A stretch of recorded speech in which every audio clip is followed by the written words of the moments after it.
साथियों, 5 तारीख को दिल्ली के लोग एक नई सरकार का चयन करने जा रहे हैं और दिल्ली राज्य छोटा है लेकिन देश की राजधानी है। यहाँ के विधानसभा चुनाव महत्वपूर्ण चुनाव हैं और इन चुनावों के अंदर कांग्रेस पार्टी के तमाम नेता कार्यकर्ता पूरी ताकत के साथ सभी विधानसभा क्षेत्रों में अपना काम जिम्मेदारी से निभा रहे हैं। जैसा कि काजी साहब ने बताया, हमारी पार्टी ने देवेंद्र यादव जी के माध्यम से जो यात्रा करी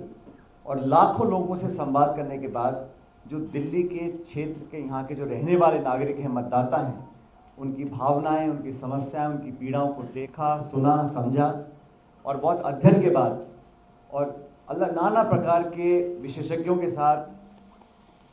चर्चा करने के बाद हम लोग जनता के सामने कुछ गारंटीज को पेश कर रहे हैं। और आज महान विचारक विवेकानंद जी की जयंती है, जो युवाओं के प्रेरणा सूत्र थे।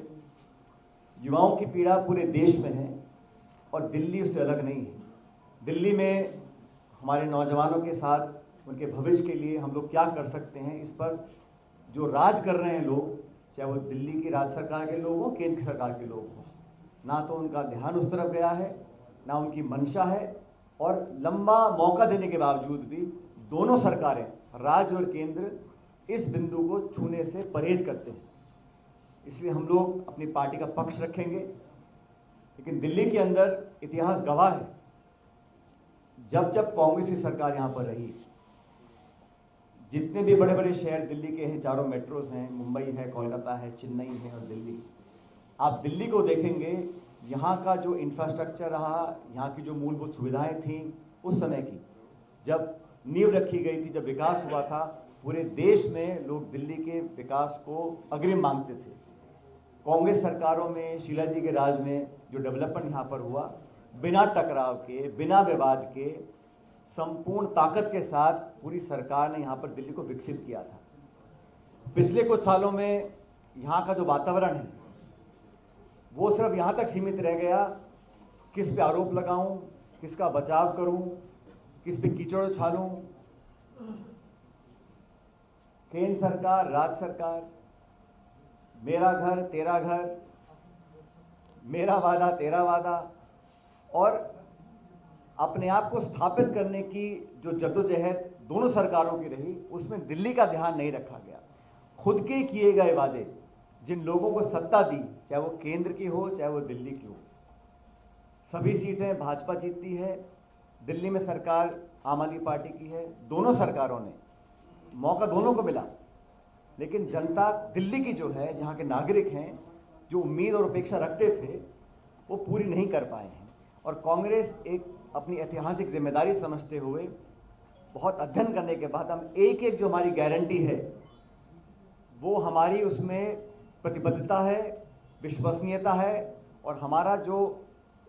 130-40 साल का इतिहास है वो से बंधा हुआ है। तो जो जिम्मेदारी से हम लोग वादा करेंगे उसको पूरा करेंगे। जनता इस बात को जानती है। और मैं धन्यवाद देना चाहता हूँ देवेंद्र जी का कि इन्होंने तमाम कठिनाइयों का सामना करते हुए, और यहाँ पर क्योंकि शासन दिल्ली में दूसरी पार्टी का है, केंद्र में किसी और पार्टी का, लेकिन कांग्रेस के कार्यकर्ताओं को एकजुट करने के लिए और खासकर नौजवानों को प्रोत्साहित कर कर राजनीति की अग्रिम पंक्ति में लाकर खड़ा किया, उसके लिए वो धन्यवाद के पात्र हैं। ये चुनाव महत्वपूर्ण है, पूरा देश इस चुनाव को देख रहा है और हम लोगों ने इस बात पर ध्यान दिया कि बजाय इसके ये तू मैं की राजनीति को ख़त्म कर कर हम कंस्ट्रक्टिव राजनीति करें, हम वो बातें रखें जनता के सामने जिन मुद्दों को जनता सुनना देखना चाहती है। अपने सपनों को साकार करने के लिए हम दिल्ली के लोगों के लिए क्या कर सकते हैं, चर्चा इस पे होनी चाहिए। चर्चा सीमित इस पे नहीं होनी चाहिए कि मेरा वर्चस्व कायम रहेगा, मैं बड़ा नेता हूं, मैं छोटा नेता हूं, ये मेरा अधिकार है, ये मेरा कार्य क्षेत्र है, फाइल पे दस्तखत कौन करेगा, किसका यहाँ प्रभाव ज़्यादा है। ये ईगो क्लैश में दिल्ली के लोगों को नुकसान हुआ है। इसलिए हम लोगों ने, कांग्रेस पार्टी ने बहुत सोच समझकर अपना कैंपेन तैयार किया है, अपने उम्मीदवारों का हम चयन कर रहे हैं और मुझे पूरा विश्वास है कि 5 फरवरी को जब यहाँ के लोग मतदान करेंगे तो इतिहास को याद करेंगे, किसने क्या कहा और क्या किया। जिन्होंने वादे किए थे, जिन मुद्दों को लेकर वो राजनीति में आए, जिन मुद्दों को लेकर राजनीतिक कार्यक्रम किए, जनता ने संपूर्ण मौका दिया। कितना वो खरा उतर पाए, कितना नहीं उतर पाए। और वो लोग जो यहाँ केंद्र में देश भर में शासन करते हैं, उनकी नाक के नीचे यहाँ पर जनता अगर त्रस्त है, चाहे प्रदूषण हो, चाहे बेरोजगारी हो, चाहे महंगाई हो, चाहे नाना प्रकार की दिक्कतें हैं, उनको पूरा करने में या तो उनकी मंशा नहीं थी या फिर अपनी खुन्नस में, अपनी खुंदक में यहाँ के लोगों को वो दंडित करना चाहते थे। ये जनता समझ चुकी है। हम लोगों ने निर्णय लिया है कि अगर जनता कांग्रेस को अपना आशीर्वाद देती है तो हमारी प्राथमिकता बहुत सारी हैं, लेकिन नौजवानों के प्रति विशेष रूप से राहुल गांधी जी, खड़गे जी, हम सब ने निर्णय लिया कि हम सबको दिल्ली में रहने वाले जो हमारे साथी हैं, जो नौजवान हैं, जो शिक्षित हैं और जो रोजगार के अभाव में दर दर भटक रहे हैं, उनको साधने के लिए, उनको प्रोत्साहन देने के लिए, उनको संबल देने के लिए सरकार का कुछ दायित्व होता है। और मैं हमेशा कहता हूं, सरकार का जो पैसा खर्च होता है, एक एक रुपया जो सरकार खर्च करती है, किसी के जेब से नहीं जाता, जनता का पैसा होता है। तो उसको खर्च करने के लिए बहुत सोच समझ के हमको अपना नीति निर्माण करना चाहिए। इसलिए हमको लगा कि प्राथमिकता नौजवानों को, क्योंकि नौजवान अगर फ्रस्ट्रेट होगा, अगर वो हतोत्साहित हो जाएगा, तो ये दिल्ली के लिए अच्छी बात नहीं है, देश के लिए अच्छी बात नहीं है। तो हमने निर्णय लिया है, हमारी पार्टी ने निर्णय लिया है और मुझे बड़ी खुशी है कि इस गारंटी को आज जनता के समक्ष रखने के लिए पार्टी ने मुझे आदेशित किया है। और मैं आप सब के माध्यम से दिल्ली के लोगों को बताना चाहता हूं कि हमारी सरकार बनने के बाद हमने निर्णय लिया है, जो भी दिल्ली का निवासी मतदाता शिक्षित होगा, लड़का लड़की, और वो बेरोजगार होंगे, उनको हम 1 वर्ष तक, और हम चाहते हैं हम उनको ताकत दें ताकि अपने जीवन को सुधार सकें। हम लोग सरकार बनने के बाद हर शिक्षित बेरोजगार व्यक्ति को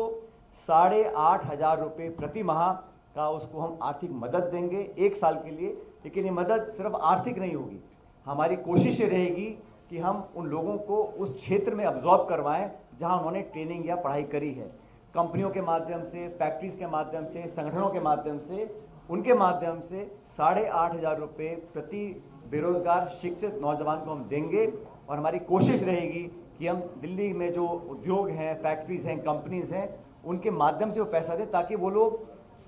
अगर उनको आर्थिक मदद मिले, उसके लिए वो काम कर सकें, अपनी स्किल सेट्स को बढ़ा सकें, अपनी कार्यकुशलता को और विकसित कर सकें, ताकि 1 साल समाप्त होने के बाद वो अपने आप उस क्षेत्र में अब्जॉर्ब हो सकें। और रोजगार निर्मित करने का जो काम होता है वो सरकार की पहली प्राथमिकता होनी चाहिए। मुझे खेद है कि राज्य सरकार और केंद्र सरकार दोनों ने बेरोजगारों को नजरअंदाज किया, और जो निवेश होकर, उद्योग लगकर पढ़े लिखे बच्चे बच्चियां रोजगार पा सकते थे, वो कई साल तक मौका देने के बावजूद ये दोनों सरकारें काम नहीं कर पाई। और कांग्रेस ने, चाहे वो राजीव जी की सरकार हो, जब आईटी क्षेत्र में हम लोगों ने जनता को प्रोत्साहित करने का काम किया था, मनमोहन सिंह जी की सरकार में हमने जीडीपी को बहुत आगे बढ़ाया था, और मैं खुद उनके साथ सरकार में मंत्री था, तो आईटी के क्षेत्र में, टेक्नोलॉजी के क्षेत्र में बहुत हम लोगों ने काम किया था। दुर्भाग्यवश आज जो राजनीति दिल्ली में हो रही है वो सिर्फ मीडिया मैनेजमेंट की है, आरोप प्रत्यारोप की है, अपने आप को बड़ा साबित करने की है, और इसके घर पे इतना पैसा, उसके मकान में इतना पैसा, यहाँ तक सीमित रह गया है। और इसलिए लोग एक बेहतर विकल्प चाहते हैं। और मुझे पूरा विश्वास है कि 5 फरवरी को लोग हाथ के निशान पर और कांग्रेस पार्टी को, हमारे इतिहास को, हमारे वर्तमान को, हमारे विजन को, हमारे एजेंडा को पसंद करेंगे और कांग्रेस पार्टी को अच्छे बहुमत के साथ यहाँ सेवा करने का